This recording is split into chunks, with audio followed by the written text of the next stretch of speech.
Hello dear students, welcome to innovative background. बच्चों, आपने अभी तक हमारे चैनल को सब्सक्राइब नहीं किया है और ना ही बेल आइकन को प्रेस किया है। तो यहाँ पे आप बड़ी कंजूसी कर रहे हो। कम से कम चैनल को सब्सक्राइब करो और अपने क्लासमेट्स वगैरह को भी सब्सक्राइब करो एंड शेयर करो और बेल आइकन को प्रेस कर लो, जिससे मैं जब भी कोई भी वीडियो अपलोड करूँगा तो नोटिफिकेशन फटाफट आपके पास पहुँच जाएगा। ठीक है बच्चों। और साथ के साथ आप है ना, पेन और कॉपी साथ में लेके नहीं बैठ रहे बच्चों। बच्चों, अभी साथ के साथ ही आपको नोट्स बनाते हुए चलना है, राइट डाउन करते हुए चलना है। अभी से आपको अपनी स्टडी को कंटिन्यू करना है, बाद में कोई टाइम नहीं मिलने वाला। ठीक है बच्चों।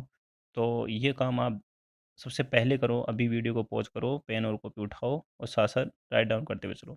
जो हमने प्रीवियस लेक्चर थे उनमें बच्चों हमने क्या क्या पढ़ लिया अब तक। जो आपका चार्ज है उसकी मेजर प्रॉपर्टीज़ वगैरह हमने स्टडी कर ली, मेथड ऑफ चार्जिंग वगैरह स्टडी कर ली हमने। इलेक्ट्रोस्कोप जो कि आपका एक सिंपल एपरेटस होता है, जिसकी हम हेल्प से क्या कर सकते हैं, किसी भी बॉडी के ऊपर प्रेजेंस ऑफ चार्ज को हम क्या कर सकते हैं, डिटेक्ट करते हैं। ठीक है बच्चों। और जो आपके मेथड्स ऑफ चार्जिंग है उनमें एक मेजर पॉइंट था बच्चों आपका इलेक्ट्रिक इंडक्शन। उसी के बेस में हल्का सा कॉन्सेप्ट समझाने जा रहा हूँ, उसको थोड़ा अच्छे से समझना। आपने क्या देखा होगा, जब हम बालों में कंघी करते हैं और उस कंघी को जब आप है ना किसी कागज़ के छोटे छोटे जो टुकड़े होते हैं उनके पास लेके जाते हो, पेपर के जो छोटे छोटे स्मॉल आपके टुकड़े होते हैं पीछे जो होते हैं, वो क्या होते हैं, अट्रैक्ट होते हैं उस कॉम्ब की तरफ। तो आपने देखा होगा इसका रीज़न क्या है? इसका रीज़न भी है आपका इलेक्ट्रिक इंडक्शन। तो फर्स्ट ऑफ ऑल ध्यान रखना, जैसे आप हेयर में से कॉम्ब करके आते हो तो ये इस कॉम्ब के ऊपर क्या होता है, हमेशा नेगेटिव चार्ज होता है और ड्राई हेयर्स के ऊपर पॉजिटिव चार्ज आता है। अब मैं इस कॉम्ब को क्या ले रहा हूँ, इस पेपर के पास लेके आ रहा हूँ। ये एक छोटा सा पेपर का पीस है आपके पास। तो आपने इंडक्शन में क्या देखा होगा, ये जो आपका चार्ज बॉडी है, इसके नियर बाय जो सरफेस है इसका, इस पे तो आता है आपका अपोजिट नेचर का चार्ज, इट मीन्स यहाँ पॉजिटिव चार्ज आएगा। और जो आपके फारदेस्ट डिस्टेंस वाले जो सरफेस होता है उस पे क्या होता है, सेम नेचर का चार्ज इंड्यूस्ड हो जाता है। ठीक है बच्चों। तो यहाँ पे देखो, इन दो चार्ज के बीच में क्या हो रहा है, आपका अट्रैक्शन लग रहा है और इन दो चार्ज के बीच आपको क्या लगेगा, रिपल्सन लगेगा। बट यहाँ कूलम्ब्स लॉ थोड़ा सा हल्का सा काम में आने वाला है। इन दो चार्ज के बीच क्या है, डिस्टेंस कम है और इन दो चार्ज के बीच डिस्टेंस क्या है, ज़्यादा है। इसलिए ये वाला फोर्स आपका क्या रहेगा, इस फोर्स के कंपैरिजन में थोड़ा कम रहेगा। तो इट मीन्स आपका इफेक्टिव फोर्स कौन सा हुआ, अट्रैक्शन। इसलिए आपका ये पेपर क्या होता है, अट्रैक्ट होता है। समझ में आ गया बच्चों। कागज़ के जो दो लेयर थी ना, उनके ऊपर आपने क्या देखा होगा, यहाँ में कॉम था, सॉरी नेगेटिव नेगेटिव नेगेटिव। तो यहाँ पॉजिटिव पॉजिटिव आ गया, यहाँ नेगेटिव नेगेटिव नेगेटिव आ गया। तो इस पॉजिटिव, इस नेगेटिव और इस पॉजिटिव के बीच तो लग रहा है अट्रैक्शन फोर्स और इस नेगेटिव नेगेटिव के बीच लग रहा है रिपल्सिव फोर्स। लेकिन दोनों फोर्स में से जो आपका स्ट्रोक, क्योंकि इसकी डायरेक्शन तो है इस डायरेक्शन में और इसकी डायरेक्शन इस डायरेक्शन में, इफेक्टिव कौन सा है, आपका अट्रैक्शन वाला, अगर इनका रिजल्टेंट निकाले तो। क्योंकि ये थोड़ा आपका वीक होता है, ये स्ट्रॉन्ग होता है, इट मीन्स आपका रिजल्टेंट क्या हो गया, अट्रैक्ट वाला। इसलिए आपका कागज़ क्या होता है, जो कागज़ पीस है वो अट्रैक्ट होता है। ठीक है, अब हम लेके चलते हैं Coulomb's law. Coulomb's law generally आपका स्टैंड करता है दो स्टेशनरी चार्जेस के बीच फोर्स, और इसको बोलेंगे हम इलेक्ट्रोस्टैटिक फोर्स। ठीक है बच्चों। स्ट्रिक्टली मैं आपको बोल रहा हूँ, दोनों चार्ज क्या होने चाहिए, स्टेशनरी होने चाहिए और उनके बीच जो आपका फोर्स लगेगा वो होएगा आपका इलेक्ट्रोस्टैटिक्स कूलम्ब्स लॉ। ठीक है ना, कूलम्ब्स ऑफ फोर्स। तो यहाँ पे देखो मैंने क्या कंसिडर किया, यहाँ पे दो चार्ज लिए हैं। ठीक है, point charge Q1 and Q2 और उनके बीच डिस्टेंस कितनी है, R। तो यहाँ पर क्या होता है, इन दो चार्ज के बीच जो आपका अट्रैक्शन या रिपल्सिव वाला जो फोर्स लग रहा है, वो किन फैक्टर्स पे डिपेंड करता है। तो फर्स्ट ऑफ ऑल तो आपको ध्यान रखना है, दोनों जो आपके पॉइंट चार्ज हैं उनकी जो वैल्यूज़ है, उनका जो मैग्नीट्यूड है, उसके तो उनके प्रोडक्ट के तो डायरेक्टली प्रोपोर्शनल होएगा। और उन दोनों जो पॉइंट चार्जेस हैं उनके बीच जो डिस्टेंस है उसके स्क्वायर के इन्वर्सली प्रोपोर्शनल होता है। ठीक है बच्चों। The electrostatic force of interaction between two point electric charges is directly proportional to the product of two point charges and inversely proportional to the square of distance between two point charges। अब बच्चों इसकी direction याद रखनी है अपने को कि इस इलेक्ट्रोस्टैटिक फोर्स की डायरेक्शन किधर होगी। बच्चों डायरेक्शन जो होती है ना, वो हमेशा ध्यान रखनी है, line of joining two charges. ये जो आपके दोनों पॉइंट है इनकी लाइन ऑफ जॉइनिंग है, दोनों को मिलाने वाली जो लाइन है, इसी के अलोंग लगती है। या तो आउटवर्ड डायरेक्शन में रहेगा ये फोर्स या फिर इनवर्ड डायरेक्शन में रहेगा। आउटवर्ड डायरेक्शन में तब होता है जब दोनों चार्ज आपके सेम नेचर के हो, या तो पॉजिटिव पॉजिटिव या फिर नेगेटिव नेगेटिव। और इन साइड में कब रहेगा, जब दोनों चार्ज आपके क्या रहेंगे, अपोजिट नेचर के रहेंगे। ठीक है बच्चों, इसलिए आपका इलेक्ट्रोस्टैटिक फोर्स कैसा है, सेंट्रल फोर्स भी है, जिस जिस तरह से आपका आपका ग्रेविटेशन फोर्स होता है। ठीक है। तो जैसे ही मैं इन दोनों इक्वेशंस को कंबाइन करके लिखता हूँ तो मेरे पास में क्या आ गया, F is directly proportional to Q1 Q2 upon R square. तो जैसे ही आप प्रोपोर्शनलिटी का साइन हटाते हो तो हमारे पास में क्या आ गया कि कांस्टेंट क्या आ गया। और यहाँ कांस्टेंट जो के है वो फर्स्ट ऑफ ऑल तो आपको एक चीज़ ध्यान रखनी है, ये हमेशा पॉजिटिव होता है, ठीक है। और इस के को हम बोलते हैं प्रोपोर्शनलिटी कांस्टेंट, या फिर बोल दो आप कूलम्ब्स कांस्टेंट। और बच्चों एक सबसे बड़ी चीज़ यहाँ ध्यान रखनी है, ये जो आपकी के टर्म है ना, ये यूनिवर्सल कांस्टेंट नहीं है, लाइक एज ग्रेविटेशनल कांस्टेंट। जो यूनिवर्सल ग्रेविटेशनल कांस्टेंट होता है जी, तो जी तो आपका यूनिवर्सल होता है, इट मीन्स ये मीडियम पे डिपेंड नहीं करता। बट यहाँ पे के आपका मीडियम पे डिपेंड करने वाला है, बस ये चीज़ ध्यान रखनी है बच्चों आपको। अब इस के की वैल्यू किस तरह हम डिफाइन करने वाले हैं, वो देखो। के की वैल्यू देखो बच्चों, अभी मैंने कहा था मीडियम पे डिपेंड करता है, तो सबसे बढ़िया मीडियम तो हम जनरल लेके चलते हैं वैक्यूम। वैक्यूम से हम सभी को कंपेयर करेंगे। तो वैक्यूम के लिए जो के की वैल्यू होती है वो होती है 1/4 पाई एप्सिलॉन, और एप्सिलॉन को बोलते हैं permittivity of free space. Permittivity of free space या फिर बोल दो वैक्यूम, ये के की वैल्यू हो गई। और ये के की वैल्यू आपको डायरेक्ट याद भी रखनी है बच्चों। 1/4 पाई एप्सिलॉन की वैल्यू होती है 9 × 10⁻⁹। अब यूनिट आपको निकालनी आनी चाहिए। देखो यहाँ के है, तो फोर्स की यूनिट क्या हो गई, न्यूटन।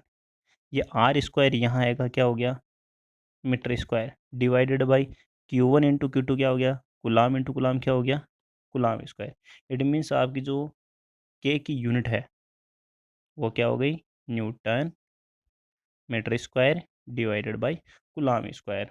और वैक्यूम के लिए जो के की वैल्यू वो याद रखनी है आपको, 1/4 पाई जिसकी वैल्यू होती है 9 × 10⁻⁹ और यूनिट आपको अभी बताई थी, newton metre square divided by coulomb square. और यहाँ पे जो एप्सिलॉन नोट है उसको बोलते हैं परमिटिविटी ऑफ वैक्यूम।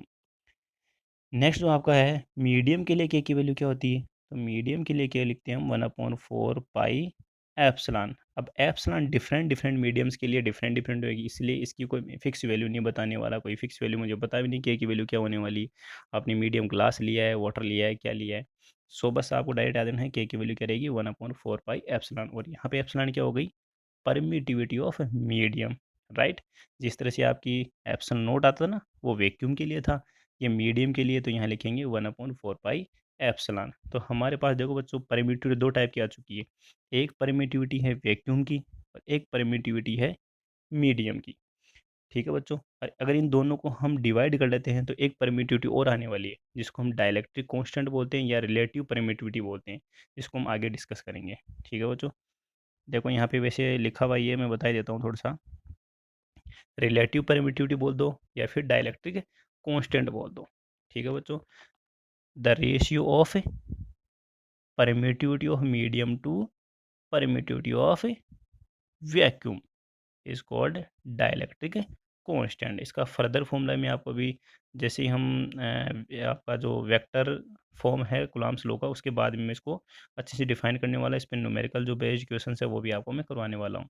तो इसका मतलब बच्चों देखो हमारे पास में दो फॉर्मूले हो गए फोर्स के, ये वैक्यूम के लिए, ये मीडियम के लिए, ठीक है।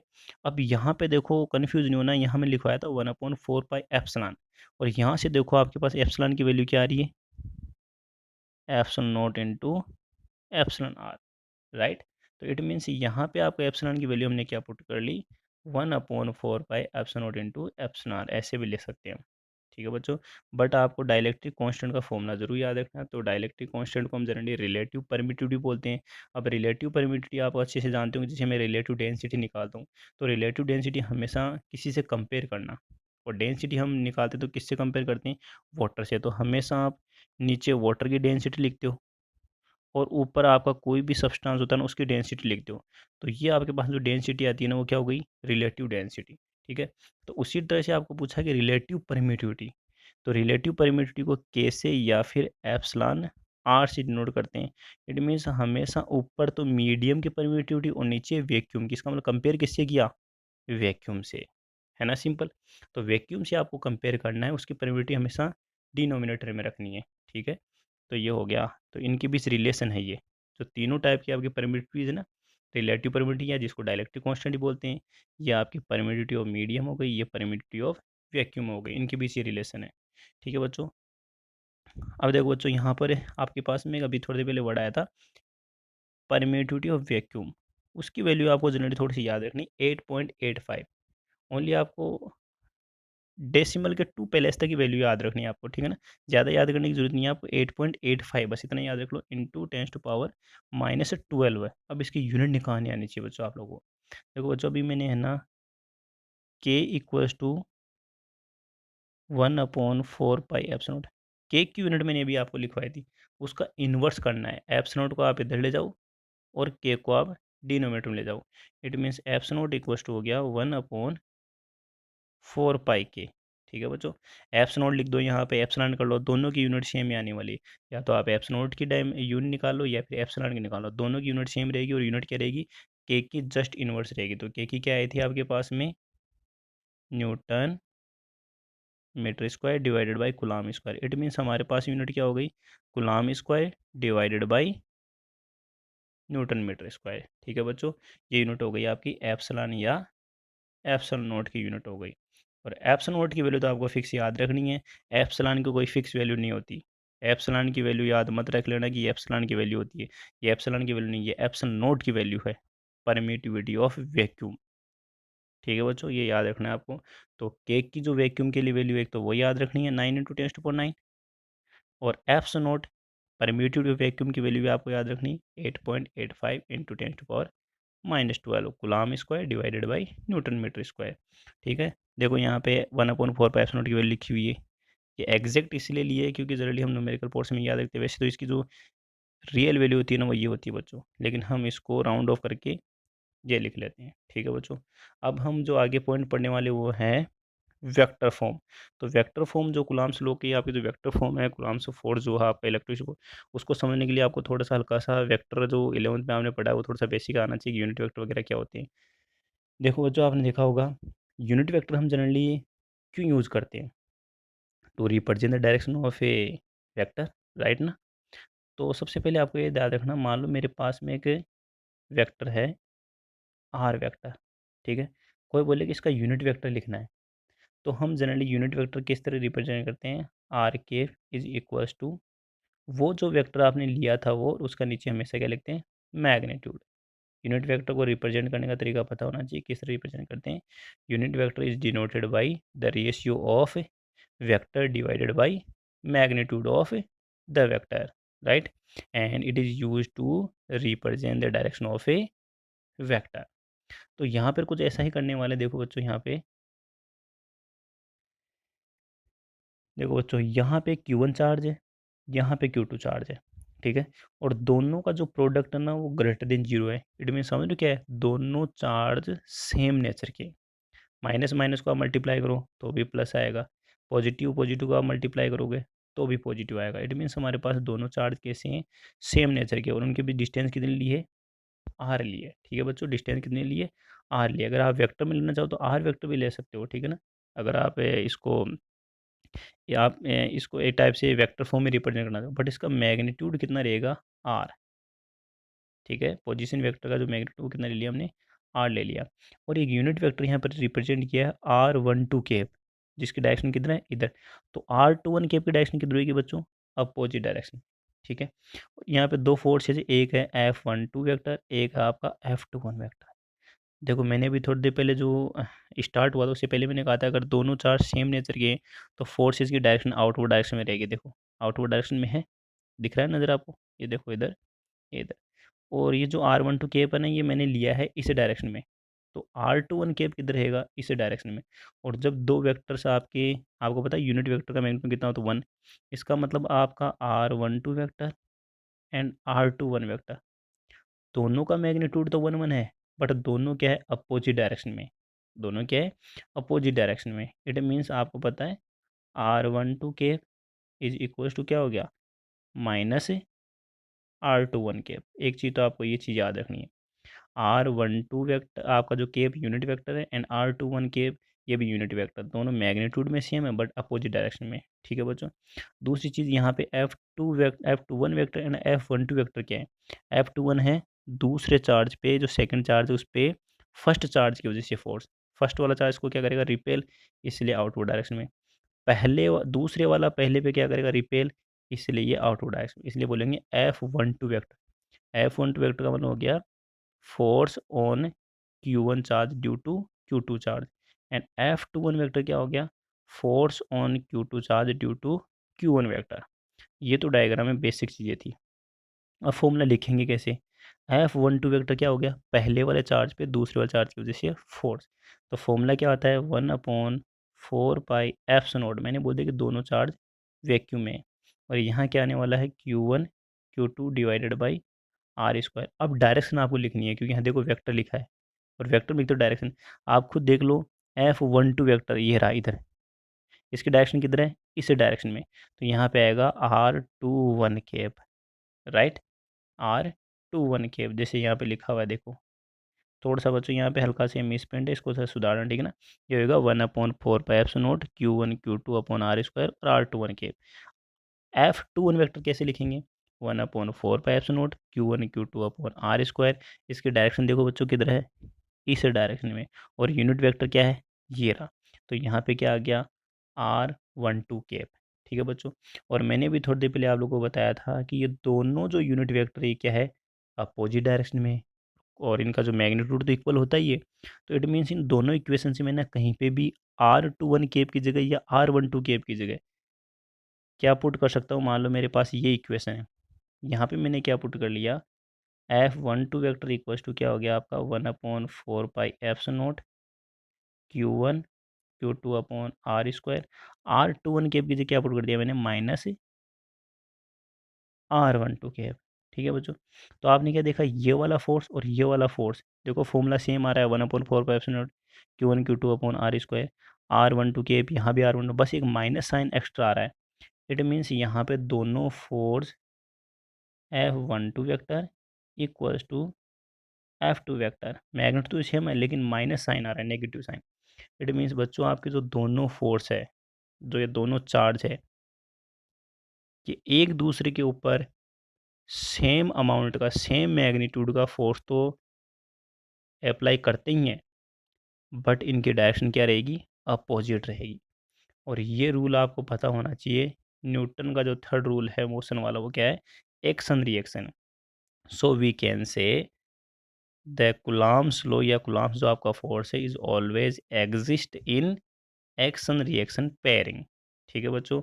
इट मीन्स आपके जो दोनों चार्ज है वो एक दूसरे के ऊपर इक्वल अमाउंट का, इक्वल मैग्नीट्यूड का फोर्स एक्सर्ट करते हैं, बट इन अपोजिट डायरेक्शन, ठीक है बच्चों। यहाँ पे देखो एक केस समझाया हुआ। दूसरा जो केस है वो आपका अपोजिट, आपका जो अपोजिट नेचर वाले हैं, एक को पॉजिटिव कंसिडर कर लिया, एक को नेगेटिव कंसिडर करते हैं। वैसे आप कोई सा भी दोनों से एक केस करके आप वेक्टर जो रिप्रेजेंट है उसको कर सकते हो। नेक्स्ट जो चीज़ है बच्चों, इसको वेक्टर फॉर्म में आपको फोर्स को लिखना है। वेक्टर फॉर्म में देखो मैं आपको समझाने वाला हूँ। F12 वेक्टर भी हमने क्या लिखा था? 1/4π Q1 Q2 upon R square आया था बच्चों। क्या आया था? Q1 Q2 upon R square. और यहाँ पर क्या था आपका? R12 कैप, ठीक है ना। जब अपोजिट नेचर के हमने चार लिए तब। अब देखो इस यूनिट वेक्टर को हम कैसे रिप्रेजेंट करने वाले हैं। R12 कैप जो है आपका, उसकी जगह मैं क्या ले सकता हूँ? R12 vector divided by R12 का मैग्नीट्यूड। और R12 का मैग्नीट्यूड एंड R21 का मैग्नीट्यूड दोनों ही कितने हैं? अरे R के इक्वल तो है ना बच्चों। डिस्टेंस है, आप 1 से 2 चार्ज के बिटवीन लो या 2 से 1 के बिटवीन लो, वो डिस्टेंस तो आपने R ही कंसिडर किया ना। तो मैं यहाँ पे क्या पुट कर सकता हूँ? R। तो देखो अब मैं यहाँ पे हमारे पास जो फॉर्मूले में आया था ना, F12 वेक्टर इक्वल्स टू के, यहाँ लिख दिया Q1 Q2 upon R square. यहाँ जो R12 कैप था उसकी जगह क्या लिख रहा हूँ मैं? R12 vector divided by R।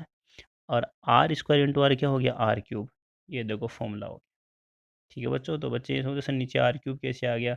ये भी ध्यान रखना बच्चों, यहाँ पे वेक्टर है, कैप नहीं है, यूनिट वेक्टर नहीं है ये पोजीशन वेक्टर में है। पोजीशन वेक्टर में है तो नीचे R³ आएगा।